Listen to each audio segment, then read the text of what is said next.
afternoon everybody, and a very warm welcome to Berringer on this Sunday afternoon. And today I have a mass layout update for you, and the reason why it's a mass layout update is because there's a lot to talk about.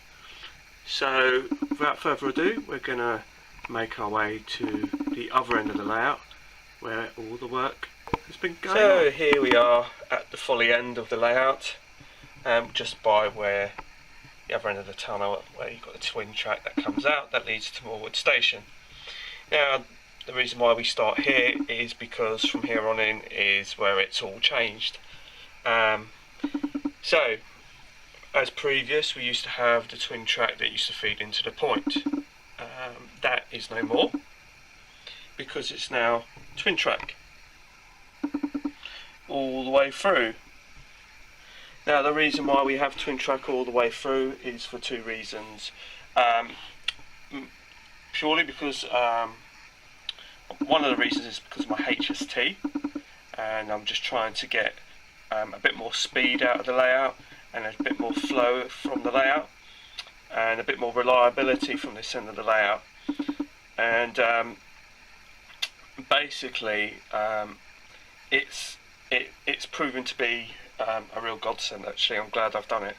But I mean, there was when I originally had the single track here, there was a fair amount of space to play with, so I knew I could cut it in. But obviously, I've still got to cut that in.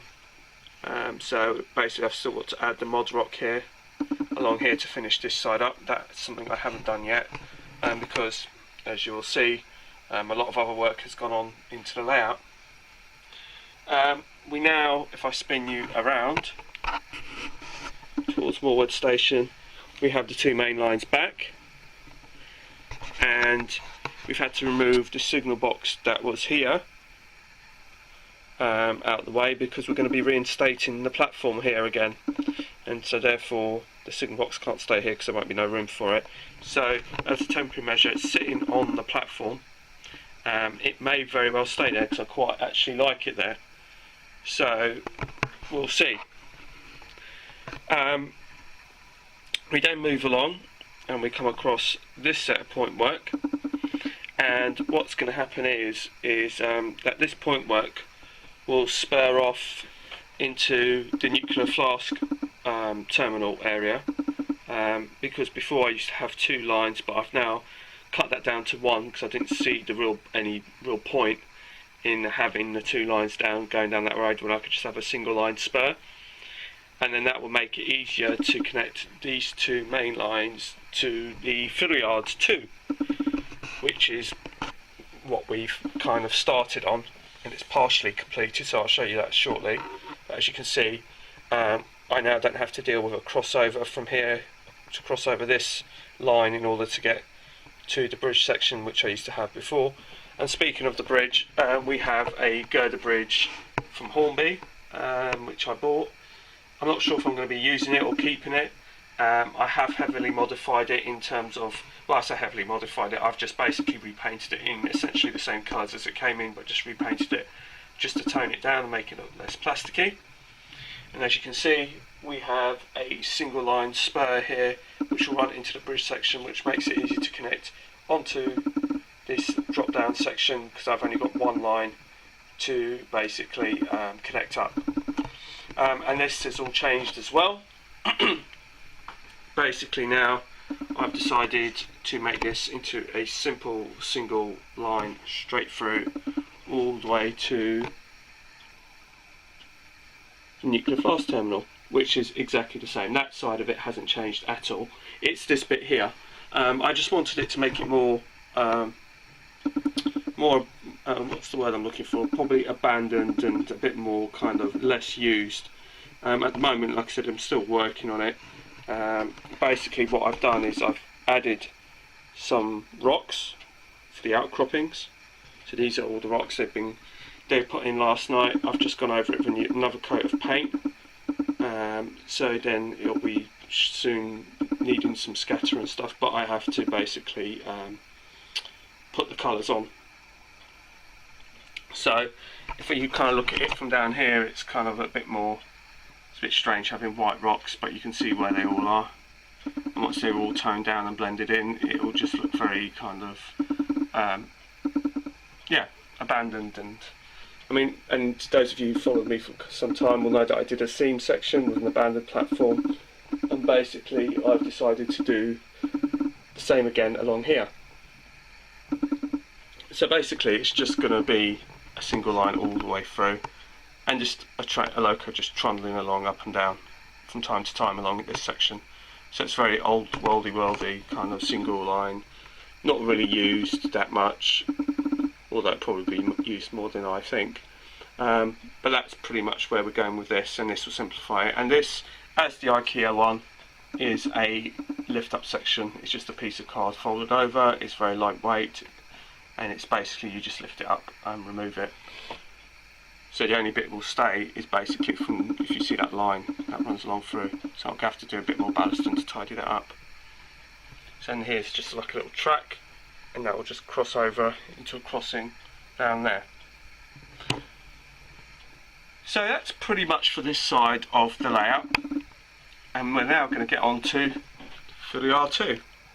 So here we are, fiddle yard 2, so we're at the moorwood corner which wraps around into the kitchen, and this is going to be fiddle yard 2 here. It's now lined up, built. I've built a frame, as you can see. It's just a frame with some bits and pieces. I'm going to enclose this and tidy that up, and this is only just a part of it. I can't lay any trackers yet because I need to get some more point work, but the crux of it is here already, the main foundation of it, and then when Volmer goes on top, it should get a bit quicker. I mean, these battens here are basically the batten that runs all along the way there is where Volmer's going to sit on. It's going to sit on the top there, and then basically depending on where the track is underneath on this lower section, I'll fit the supports underneath to ensure that the trains are not going to knock the supports over, and that the supports are going to be placed in the correct place. We're then going to put another board on top of the fridge here like I did before when I had offered on the hill, but that will be, this like I said will be about, I think it's about two or three car units at most. I was hoping for a longer length, but it's not going to happen. So from here we're going to fan out, and then we're going to come round to the back where it drops down slightly, and that's going to have, although there's two, it's because it's spaced out, it's going to be actually three lines here. The reason why these two are here on their own is basically when I link the next piece up along, I know where to marry up the tracks to, because these have all been correctly spaced using the track setters, and then that will automatically fit with what's going to happen down that end. So basically, as long as I get this bit right, then the rest will follow. But this is as far as we go for now. I haven't done the rest of it yet. I've got the materials to do it, I just haven't had the time to do it. As you can appreciate, just to get basically this far into it, to build all that in a week, and then to readjust all the track work from basically the folly all the way down here, and then obviously to do this section here. It's quite a lot of work, as you can probably appreciate, and a lot of time, and a lot of it's trying to, again, it's just ripping out old scenery. It's like ripping out the old ballast, rejigging the track work, seeing what track configuration works and what doesn't work.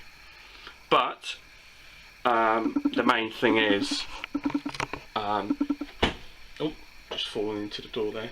The main thing is that this is now up and running in terms of the actual base, and the foundation is here now, and now the rest will just follow on.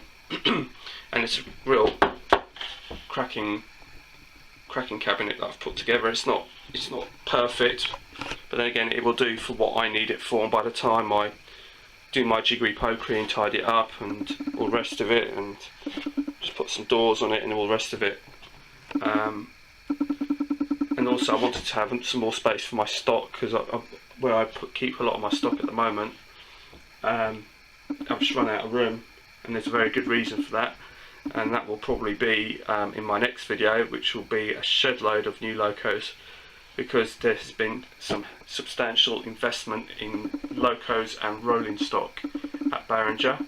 I had a mass clear out on eBay of non-railway related stuff, which has produced a nice haul, and which I've managed to then reinvest into the railway, which is what I wanted to do anyway, and so it's allowed me to get on and do this.